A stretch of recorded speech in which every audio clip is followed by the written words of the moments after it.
Thank you, Mr. Ali Kusemererwa, our resident analyst here in Kasese municipality. We welcome you and we thank you so much for always being with us and sparing time to talk to us and our dear viewers wherever they could be.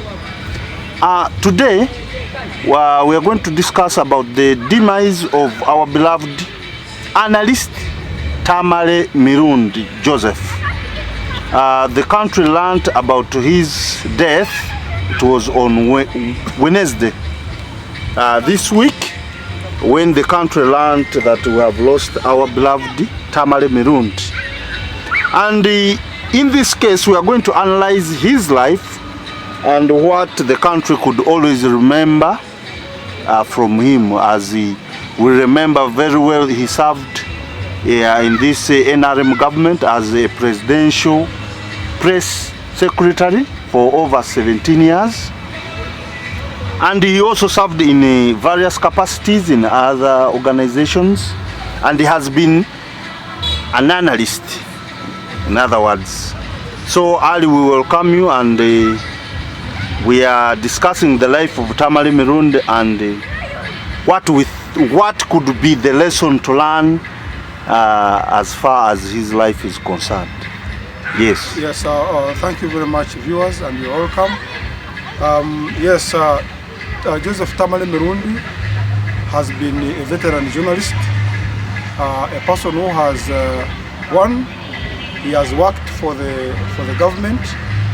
He was the presidential press secretary for 15 years, and he's one of the longest serving presidential press secretary. If you remove the Hope Kivenjere, who was the first presidential press secretary as Museveni was coming from the bush. I think shortly after Kivenjere, we had Mary Karoro Kurut, who served for around 2 years, and she went for parliamentary in Mshenyi. Then she was replaced shortly by Enapito Komolite, who worked for around 3 years, up to 2005. And I think he resigned his job and went to Nail Breweries as the public relations officer. So that's when Mirundi now comes in as a presidential press secretary. So he served from there up to around 2015. So he has been a veteran journalist, as I have told you, and he has been a political commentator and a social critic. He has been an author because he has written various books on various topics. Yes. Now, you've asked which lessons can we learn from his operations. Is that one is a man who has been very, very intelligent, and he has been a well-informed person. In other words, he would read and he would discuss any topic. Then two is a person who would not fear anybody. He spared nobody apart from the president. And at some point it brought him problems. The Uganda Communications Commission had to suspend him from appearing from any mainstream media house. Yes. And until of recent, he resorted to appearing on social media platforms and YouTube channels. Yes. So it means he is a man who is in what they call daredevils. He's a man, if he wanted to confront a person who's feared by very many people, he would go to TAMALE Mirundi. Even he wouldn't spare the Kabaka.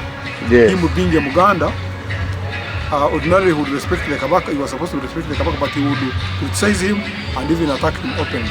Until his death, he was not in good books with the men. Even some ministers in Museveni's government, the likes of Frank Tumwebaze, the likes of Kabushenga, former vision boss, Andrew Mwenda, yes, including even the state house operators such as Major General, Lieutenant General Nalweso Proskofi, yes, used it to attack them left, right, and center. So in other words, we say he was an outspoken person. Yeah, he was. So is that actually, should we say that people will remember him for that? Yes. He was an outspoken person. Now he had a divided loyalty. There are some Ugandans who saw him as their hero because he would discuss topics that people feared to discuss, yes, and he would criticize people who who people feared to criticize. So some of the people saw him as a voice of the voiceless. Of the voiceless, as their voice. That if you wanted to criticize so and so, then you pass through TAMALE MIRUNDI. Yes. But also, in equal measure, he was hated because people who became victims of his attacks, I don't think they liked him.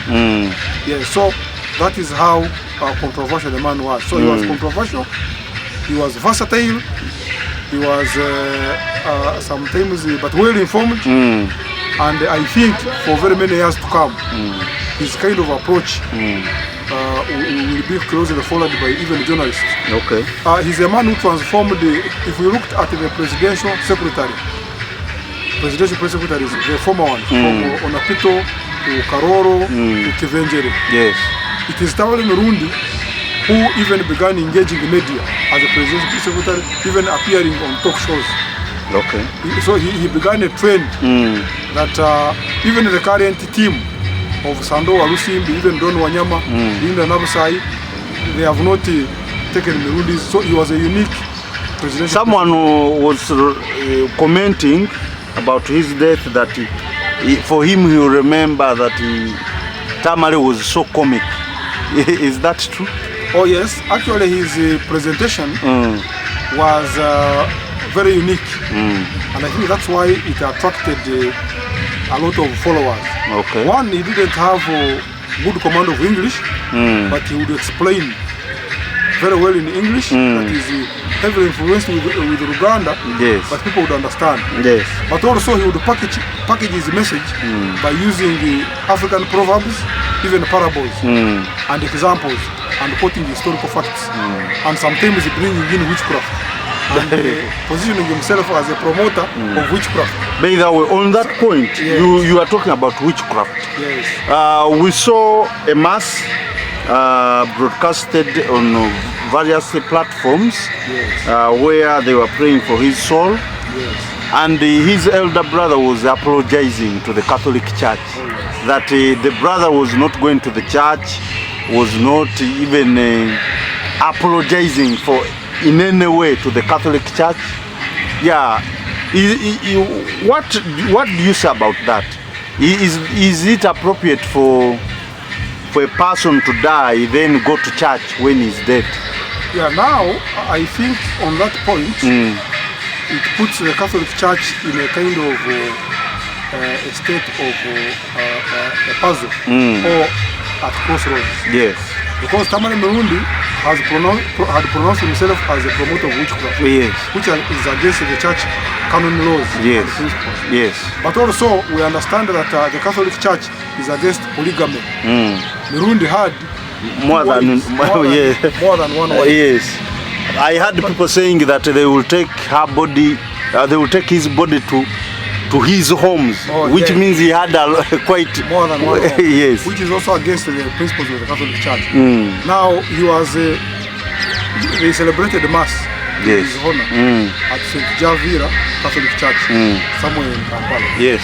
Now it means I don't know the reasons the Catholic Church gave, but in most cases the religious leaders always want to preach to the people who are alive, such that they shouldn't repeat the same mistakes the deceased was doing. But also that one shows you that the Catholic Church is at crossroads in the sense that if you can pray for Mirundi, yes, and as somebody who was promoting witchcraft and polygamy, but and you shun somebody else, yes, it means that the church risks being seen as an institution that it applies its principles selectively. So it's very dangerous. So we are going to monitor and see how the church comes out of this. Yeah. Then we've also seen, we've also had his brother coming out saying that he will go to the Prime Minister of Uganda and apologize. Why would he do that? Yes, of course. One is that the Mirundi as a person, remember they are Baganda, the Mirundi family, and one person as Mirundi as a person could have acted as an individual. So the family is trying to create an impression that Mirundi, it was not a position of the family. I think they are going to say that yes, Mirundi as a person, that was his opinion, and he has passed on. You can forgive him, but also as a clan or as a family, it was not our position. And you know, in Uganda, the Kabaka as an institution is a very, very sensitive institution and a sensitive topic. But also, he also apologized to the people whom Mirundi, as I told you, he attacked, he never spared anybody. So he also apologized on behalf of the family. So I think sometimes it shows you that as a human, yes, somebody may have his weaknesses, and Mirundi was a human being. So now that he has died, possibly there is a need to apologize to the people who he wronged as a family. Then we've also learned that he had intentions to come back to government and serve. Why would he reach that level? Because we have heard him severally saying, as long as the government of Uganda has mafias, the people he rebelled the mafias. I think in that regard he meant people who are corrupt, people who are really disastrous in their operations, that actually he wouldn't go back to government. But later on we've been hearing that he had intentions to go back and serve in any post. Oh yes, I think that one stems, if you look at the circumstances that made him leave the State House. Those circumstances were not clear. Yes. The reason why he has been attacking Frank Tumwebaze, at the time he left the State House, that was when Frank was the minister in charge of presidency. Yes. It was a time when Robert Kamushenga was the head of the Vision Group, which yes, is the government arm of media. He was at the State House at a time when Andrew Mwenda was a power broker behind the scenes in the State House. Yes. So he believes that some people could have seen him. One is a person who was not corrupt. Two is a person who used to expose corrupt tendencies. Yes. So you never know, he could have frustrated some people's deals, and therefore they voted for his downfall. I think it was that anger that made him, the way he left the State House under unclear circumstances. And in his various submissions, you would see him talking names like the Proskovia Narweso, the likes of Kamushenga, the likes of Mwenda, the likes of Frank Tumwebaze, and some other people. Yes. So I think he was frustrated so much so that he felt the way he was treated, it was not prudent or proper to work for the government again. Okay. But why does he change his heart? Now, when he fell sick, I think he was humbled that the State House sponsored his treatment. Okay. And the person he thought led to his exit from the State House, Proskovia Narweso, was at the forefront. Was at the forefront of coordinating the assistance in Burundi. Yes. So he was humbled. Actually, the day he died, all activities had been finished in terms of visa and locating the hospital they were going to take him. Because he had a problem with the lungs. Yes. And the medical board had recommended that our institution is here, medical, cannot handle his condition, and they recommended that he goes either to India, Germany or Turkey. So I don't know which country they were going to fly him to, but State House had sponsored everything. Yes. Even you had after his death, State House has taken over the funeral arrangements. So I think that made him change his heart, and had he lived, he would have possibly worked for the state again. Okay, thank you so much. Briefly, as we end this brief interview, in simple terms, or in just a few words, how would you describe Tamale Mirundi in just a few words? Yes, actually is a man who was controversial, given the statements he used to make, but also he was a man who was very intelligent, and he was a researcher, and a man who was well versed with historical facts. Thank you so much, Mr. Ali Kusemererwa, for those insights. As we are committed to serve our community and our viewers wherever they could be, we shall always be having you on this channel. Thank you so much for your time. And our dear viewers, wherever you could be, thank you so much. This comes to the end of our interview about Tamale Mirundi, who is going to be buried on Sunday. May his soul rest in eternal peace.